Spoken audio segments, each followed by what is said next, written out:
Okay, so I'm obviously a little late with this news, but obviously, if you've been on the interwebs at all, you've probably seen the trailer for 10 Cloverfield Lane. If not, you probably live under a rock. I didn't know this movie was coming out. Did you know this movie was coming out? Because I definitely didn't know this movie was coming out. And I'm totally excited for it. It doesn't look like it has a lot to do with the original Cloverfield movie that came back out in 2008, but it looks phenomenal in its own way, and I'm excited to see what J.J. Abrams and some other people have to offer in this film. But seriously, like, who didn't know this was coming out? Like, I didn't know this was coming out, and I like to think that in an age of information, it is really freaking hard to hold something like this back as like an underground project that no one knows about. And I was like, oh my god, this movie looks amazing. I can't wait to see it next year. And then I see that it's out in March, which is fantastic. It's actually like, I think about it this way. I watch a lot of review channels. You're watching my review channel as well.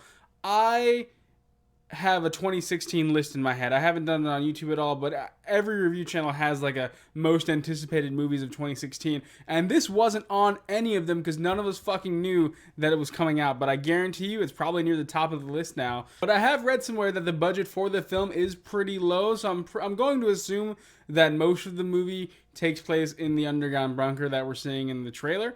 I mean, I guess, how much did Cloverfield cost? Give me 1 second. I'm gonna go look that up real quick. I'll be right back. Okay, so I just looked it up. It cost about 25 million. That's pretty low budget, but I'm willing to bet that 10 Cloverfield Lane is gonna be like 10 million, if not less.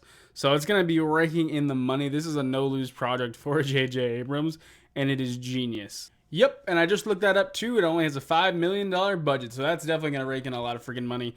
That's amazing. I kind of wish we'd have more movies like this coming out where you just know nothing about it and it's mysterious. Because in a lot of movies, like take for instance Suicide Squad, David Ayers has been posting so much crap about Suicide Squad that I'm almost tired of seeing the movie before it even came out. So I like having this kind of surprise marketing, and I remember the original Cloverfield being something similar. Even though, again, I don't know what to expect for this movie. I don't know if it's going to be like a direct sequel or prequel to Cloverfield, because there are some thoughts that it might be a prequel and that John Goodman's character might be one of the higher ups in the government that kind of knew about this before it was going to happen and hunkered down. I don't really believe that it's going to be either a prequel or sequel. I think it's just going to be like in the same universe, and it's going to have some elements of the Cloverfield monster. Maybe not stomping around up there, but basically the fallout after they've just nuked Manhattan because they can't get rid of the big ass creature that's out there. But again, I don't know what to expect from this movie, and it is super surprising, and I want to see it. I really want to see it. Now, I have been able to find the synopsis for it because I got quickly posted to like Wikipedia and a few other websites out there after the trailer hit. And basically, it follows Mary Elizabeth Winstead's character. Is Winstead or Weinsteed? I don't know. But it follows her character. Essentially, she wakes up in a bunker that's owned by John Goodman. And she's been taken there after she was in a car accident, and John Goodman is claiming that he saved her life, and that they're staying in there because basically the world outside has become unlivable. But the vibe of the trailer that I'm getting is going to be something that's more of like less of the monster movie that we got from Cloverfield and more of a thriller, a suspenseful thriller that we're not really sure like if John Goodman is a good guy or if he's a bad guy. And it certainly appears that he has his reasons for wanting them to stay in the bunker, especially towards the end of the trailer when he's like, "No, you'll kill us all." Like I get that, so like I don't know, maybe he's gonna be kind of a bad, like an anti-hero in a way where he has to be the bad guy to keep everyone alive. I'm excited. Again, I'm excited. I keep saying I'm excited. It's because I'm excited about this movie. If you haven't seen the trailer, please go and find this trailer. Just look up 10 Cloverfield Lane. Actually, you know what's crazy? After I saw this trailer, I made my wife watch Cloverfield because she apparently has never seen the original Cloverfield at all. And I figured since the movie's going to be related and she's going to come see it with me because I'm going to make her come see it with me, she needs to watch the original movie. So I actually went out and got it. And she thought it was okay. I thought it was amazing. I actually forgot about the parasite monsters. And I'm sorry that I'm kind of ranting right now just because I'm just really, really hopped up on 10 Cloverfield Lane. So, but I forgot all about the parasites that were in that movie. I just thought of the monster when I thought of that movie.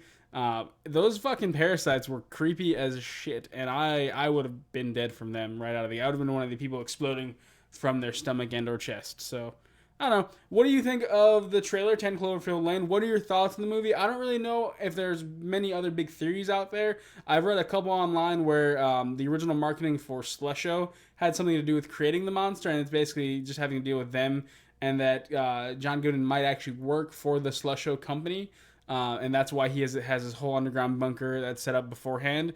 But he could just as easily be a doomsday theorist that has had this stuff built all ready to go, and that is only now staying in the bunker now that he has a reason to stay in the bunker. So I don't really buy that it has to be related to the Slusho company at all. I'd like it if it was, though. I like the idea that this, if it's not a sequel or a prequel, that it's still in the same shared universe, and that there's going to be some common themes.